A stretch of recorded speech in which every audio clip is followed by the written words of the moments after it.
जी शुक्राना गुरु जी। ओम नमः शिवाय। शिव जी सदा सहाय। ओम नमः शिवाय। गुरु जी सदा सहाय। जय गुरु जी। जो पल पल हमेशा हमारा साथ देते हैं, जो हमें हमारी प्रॉब्लम से बाहर निकालते हैं, जो हमारी कष्टों का 90% अपने ऊपर लेकर हमें सिर्फ 10% देते हैं, वो है हमारे गुरु का संगत जी। हमें हेल्थ देते हैं, वेल्थ देते हैं, लाइफ की हर खुशी देते हैं संगत जी। ऐसी हजारों करोड़ों संगत है जिनका गुरुपा ने हमेशा हेल्प की है, उनके दुखों को दूर किया है, उनको लाइफ की सभी खुशियाँ दी हैं संगत जी। ओम नमः शिवाय। शिव जी सदा सहाय। ओम नमः शिवाय। गुरु जी सदा सहाय का मंत्र जाप करते रहिए और जल प्रसाद पीते रहिए। आप खुद ही अपने घर में, अपनी लाइफ में, अपनी बॉडी में फ़र्क महसूस करेंगे। हमारे गुरुपा हमेशा मैजिक करते हैं संगत जी। जय गुरु जी। शुक्राना गुरु जी। संगत जी, अब मैं शिव महापुराण का नेक्स्ट अध्याय स्टार्ट करती हूँ। जय गुरु जी।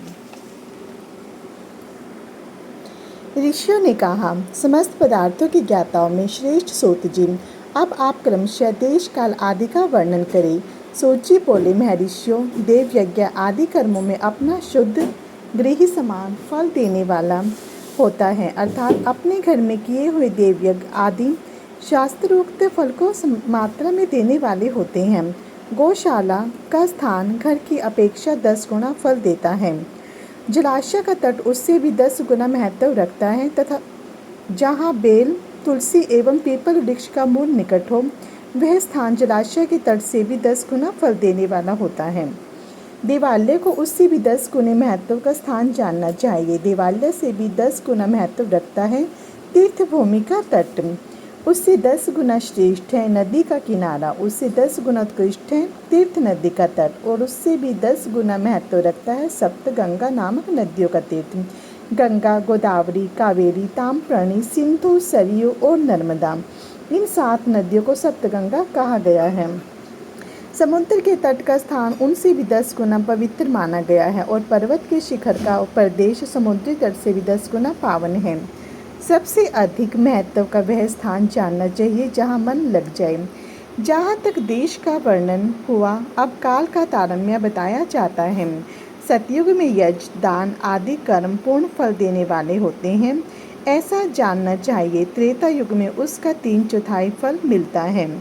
द्वापर में सदा आधे ही फल की प्राप्ति कही गई है। कलयुग में 1/4 ही फल की प्राप्ति समझनी चाहिए और आधा कलयुग बीतने पर उस चौथाई फल में से 1/4 कम हो जाता है। शुद्ध अंतःकरण वाले पुरुष को शुद्ध एवं पवित्र नदी समफल देने वाला होता है। विद्वान ब्राह्मणों, सूर्य संक्रांति के दिन किया हुआ सत्कर्म पूर्वोक्त शुद्ध दिन की अपेक्षा 10 गुना फल देने वाला होता है। यह जानना चाहिए उससे भी 10 गुना महत्व उस कर्म का है जो विषुव नामक योग में किया जाता है। दक्षिणायन आरंभ होने के दिन अर्थात कर की संक्रांति में किए हुए पुण्य कर्म का महत्व विषुव से भी 10 गुना माना गया है।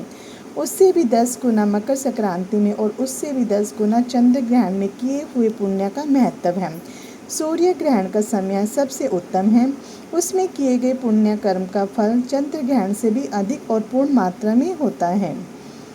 इस बात को विच पुरुष मानते हैं। जगत रूपी सूर्य का राहु रूपी विश्व से संयोग होता है, इसलिए सूर्य ग्रहण का समय रोग प्रदान करने वाला, अतः उस विश्व की शांति के लिए उस समय स्नान, दान और जप करें।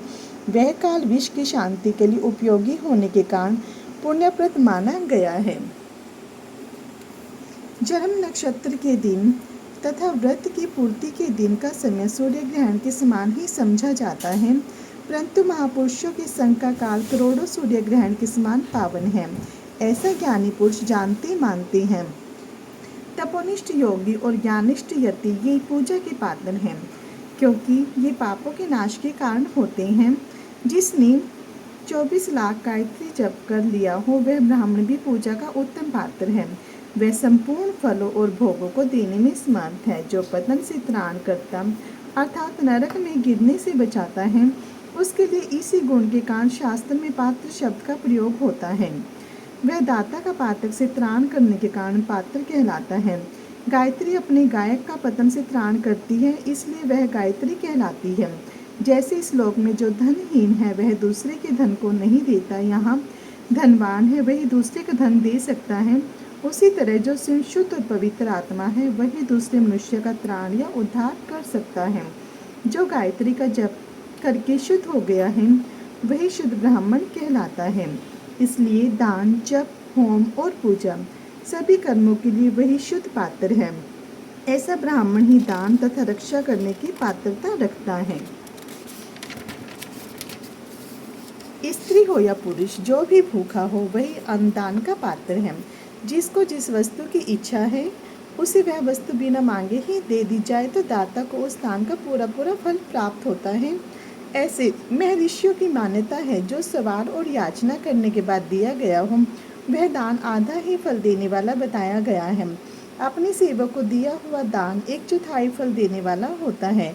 विप्रवरो, जो जाति मात्रा में ब्राह्मण है और दीनता पूर्ण से वृत्ति जीवन बिताता है, उसे दिया हुआ धन का दान दाता को इस भूतल पर 10 वर्षों तक भोग प्रदान करने वाला होता है। वही दान यदि वेता ब्राह्मण को दिया जाए तो वह स्वर्गलोक में देवताओं के वर्ष से 10 वर्षों तक दिव्य भोग देने वाला होता है। शील और उच्च वृत्ति से लाया हुआ और गुरु दक्षिणा में प्राप्त हुआ अन्न धन शुद्ध द्रव्य कहलाता है। उसका दान दाता को पूर्ण फल देने वाला बताया गया है। क्षत्रियों का शौर्य से कमाया हुआ, वैश्यों का व्यापार से बताया हुआ, शूद्रों का सेवावृत्ति से प्राप्त किया हुआ धन उत्तम द्रव्य कहलाता है। धर्म की इच्छा रखने वाली स्त्रियों के जो धन पिता एवं पति से मिला हुआ है उसके लिए वह उत्तम द्रव्य है। गो आदि 12 वस्तु का चैत्र आदि 12 महीनों में क्रमशः दान करना चाहिए। गो, भूमि, तिल, स्वर्ण, घी, वस्त्र, धान्य, गुड़, चांदी, नमक, कोहन और कन्या, ये ही 12 वस्तुएं हैं। उनमें गोदान से कायिक, वाचिक और मानसिक पापों का निवारण तथा कायिक आदि पुण्य कर्मों की पुष्टि होती है। ब्राह्मणों भूमि का दान इस लोक और परलोक में आश्रय की प्राप्ति कराने वाला है। तिल का दान बलवर्धक एवं मृत्यु का निवारक होता है। स्वर्ण का दान जठराग्नि को बढ़ाने वाला तथा वीर्यदायक है।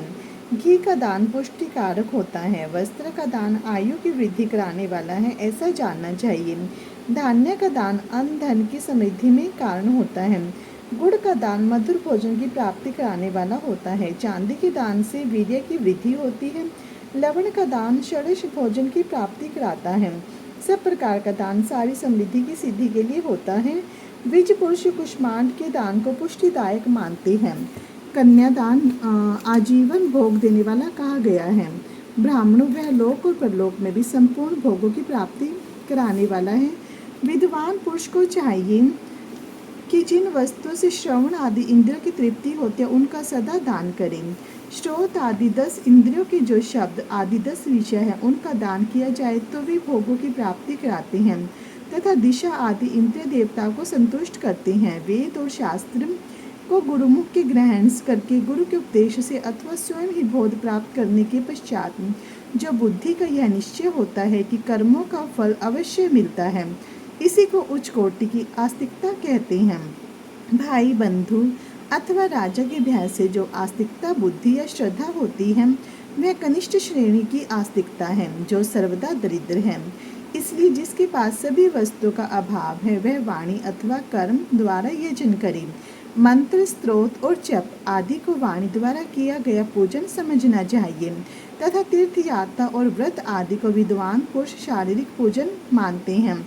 जिस किसी भी उपाय से थोड़ा हो या बहुत देवता अर्पण बुद्धि से जो कुछ भी किया अथवा किया जाए वह दान या सत्कर्म भोग की प्राप्ति कराने में समर्थ होता है।